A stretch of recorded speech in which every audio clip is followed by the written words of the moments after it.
levan moitos días a repartir un díptico da nosa candidatura, onde veñen xa reflexadas o que consideramos prioridades programáticas, o que creemos que debería ser máis relevante. Pusemos en valor a elaboración colectiva do noso programa, que eu, como cidadá, coido que é moi importante. O feito de poder expresarse e que poidesemos comentar os puntos en común e as diferencias con grupos que representan diferentes necesidades dos nosos veciños non só fai moito máis rico o noso programa, senón que o fai máis democrático. A xente comeza a cansarse xa de que só se lles consulte cada 4 anos para votar, entre eles me inclúo. Esta situación é se cadra máis sangrante no momento actual, no ámbito desta crise capitalista que levou a miles e miles de vigueses e viguesas a engrosar as listas do paro. Se nos hubieran preguntado, por exemplo, en que queríamos que se empregase, que os cartos do Plan E, algúns de nós hubiéramos dito que en crear emprego estable e non en poñer losetas.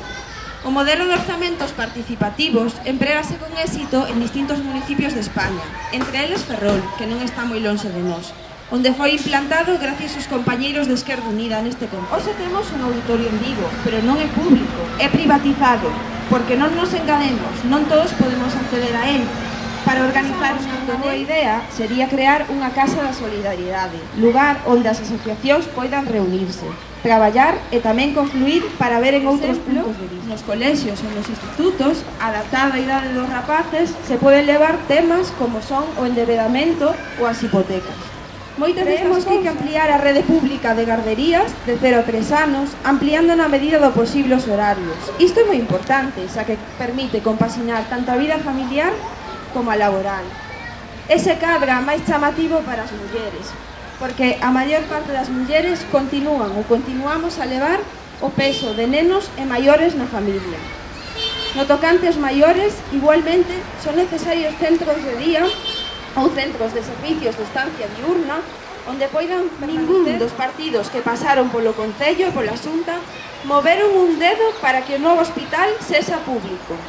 Nos creemos que o hospital e o resto da sanidade deben ser sempre 100% públicos. Dende Esquerda Unida apostamos pola empresa pública en todos os ámbitos, tanto como poden ser a masa forestal de Vigo, que aquí contades con boa parte dela, o transporte público, o mantemento de viais, como se facía antigamente, parques e xardíns, o abastecemento de auga, a recollida do lixo, a educación, a sanidade, os servicios sociais, entre eles un centro de inclusión social, o servicio de multas, recentemente privatizado, etcétera, etcétera, etcétera. Pensamos que neste camiño podemos traballar moito. Cremos, sinceramente, que somos necesarios no Concello como a forza de esquerdas que equilibre as políticas de dereitas que se veñen a realizar dende o consistorio vigués dende fai anos, tanto polo parte do PP como no bipartito. Para conseguir mudar todas estas políticas de dereitas, privatizadoras que espremen os traballadores como limóns, mantidas o todagora polos sucesivos gobernos do Concello, precisamos do alento de todos vos. Moitas gracias. Bueno, para min é un placer estar nesta parroquia, porque eu son veciño de Beade, aparte moi cerquiña do río, gran parte da miña infancia, da miña vida pasou tamén neste barrio, e sobre todo porque é unha aposta política desta organización, de visitar os barrios, de asistir á realidade social dos barrios. É certo que todos os partidos o din, que todos os partidos viaxan, e todos os partidos fan actos descentralizados en barrio, pero para nós sobre todo importante porque o que temos feito nos últimos 3 anos é baixar a realidade dos barrios. Cando digo a realidade dos barrios, é que os barrios moitas veces o importante non son as súas infraestructuras, os grandes números dos barrios, facer grandes aceras, facer grandes obras de iluminación, incluso fontes, que como sabedes acaban de inaugurar unha que vale 140.000 euros. Nestes momentos, 40.000 traballadores atopan en desemprego aparte moitos deles xa de longa duración con difícil inserción laboral, e donde máis do 40% dos mozos non temos acceso a un traballo digno, non? O que está provocando unha emigración nova de mozos, sobre todo de mozos dunha capacidade formativa adquirida nos últimos anos. Sociolaboral de un Vigo que para nada é un Vigo bonito. O Vigo bonito non é bonito porque poñan flores. O Vigo bonito sería cando os traballadores desta cidade, cando a xente tivera igualdade de oportunidades para acceder ao mercado laboral e aos servicios sociais básicos. É iso que queríamos que nestas eleccións estivera presente no debate político. Esperábamos das forzas políticas que tiveran a decencia de incidir nos problemas sociolaborais que é a realidade social dos nosos barrios. Curiosamente, decíamos ao principio da campaña na presentación do programa que esperábamos dos partidos que houbera unha sensibilidade incluso no gasto electoral. É dicir, nosos barrios están pasando a xente unha realidade moi fastidiada, a nosa xuventude está nunha realidade laboral moi fastidiada, como para que en riba se contuveran un pouquiño no gasto. Non foi así, de páxinas enteiras a cor nun periódico, día tras día, día tras día. Nos fixemos outro día unha pregunta de canto costaba un pequeno faldón, máis pequeno que unha esquela, 700 euros. Se eso vale 700 euros, que non costará o resto. Temos propostas políticas en riba da mesa que os outros partidos correron a defender porque sabían que eran propostas de esquerda e se querían ser de esquerda tiñan que defendelas. A primeira gran proposta foi que todas as empresas públicas privatizadas nos últimos 20 años tiñan que ser outra vez públicas. Empezamos por Serauga. Non porque sexa quizáis a máis urxente privatizar, que nos pensamos que remunicipalizar, que nos pensamos que ten que ser Vitrasa. Calqueira veciño de Beade ou de Bembrive sabe o que supón ir a traballar en Vitrasa, é dicir, sacrificar 2 horas máis da túa vida personal para chegar ao teu centro de traballo.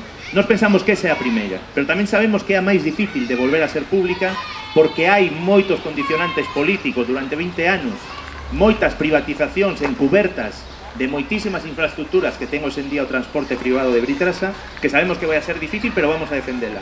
Pero pusemos en riba da mesa tamén que a empresa municipal de augas volver a ser pública.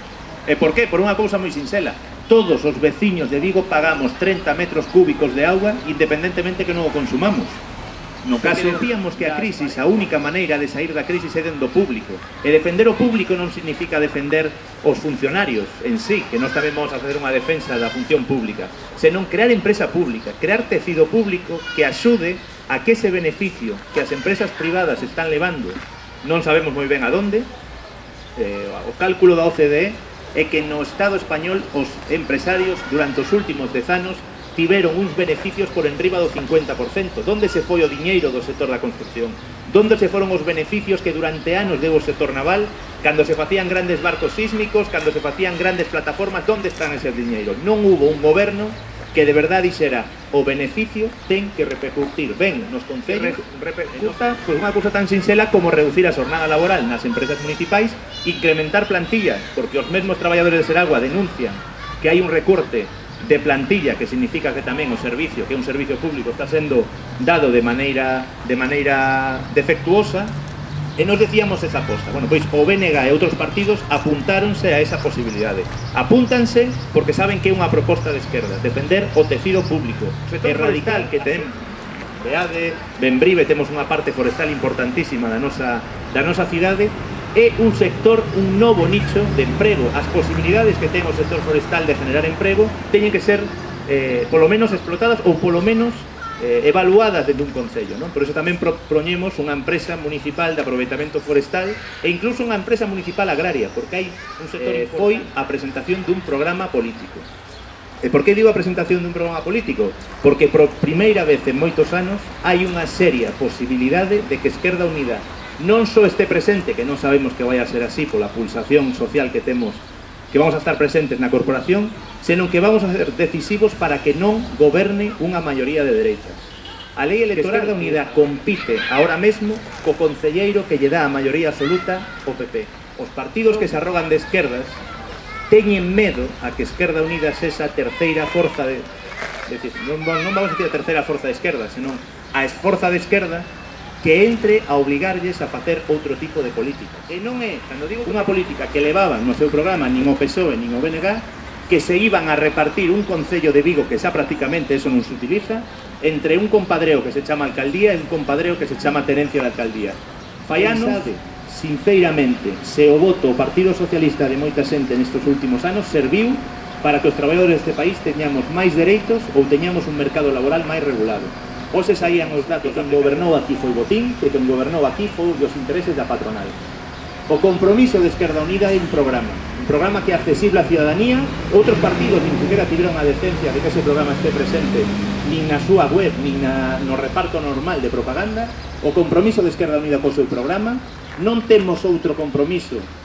Hai dous compromisos que un co programa e outro con que non goberne o Partido Popular o 22. A partir de aí non existe ningún compromiso desta formación. Esta formación non ten ningún compromiso de goberno. Non ten ninguna renuncia histórica que nos obligue a gobernar co Partido Socialista o BNG. Só vamos a defender o programa e os nosos electores. É a único que nos debemos como forza política. Non queremos entrar en reparto de recursos, non queremos entrar en reparto de liberados, nin esas mafias que gobernaron esta cidade durante os últimos 30 anos. O día 22, tede seguro que hai unha nova forza na Corporación Municipal que vai representar, primeiro, a dignidade dunha cousa que se chama esquerda, que non inventou o señor Abel Caballero nin o señor Santi Domínguez, que ten varios siglos, que durante moitos anos foi a esperanza de moitos traballadores e que, por desgracia, nesta corporación, a xente ou os traballadores xa non identifican como esperanza. Vamos a loitar por explicarlles nos días que queda de campaña que a alternativa aos partidos que se din de dereita, que se din de esquerda, fan política de dereita, non é a dereita. A única alternativa real é Esquerda Unida. Gracias.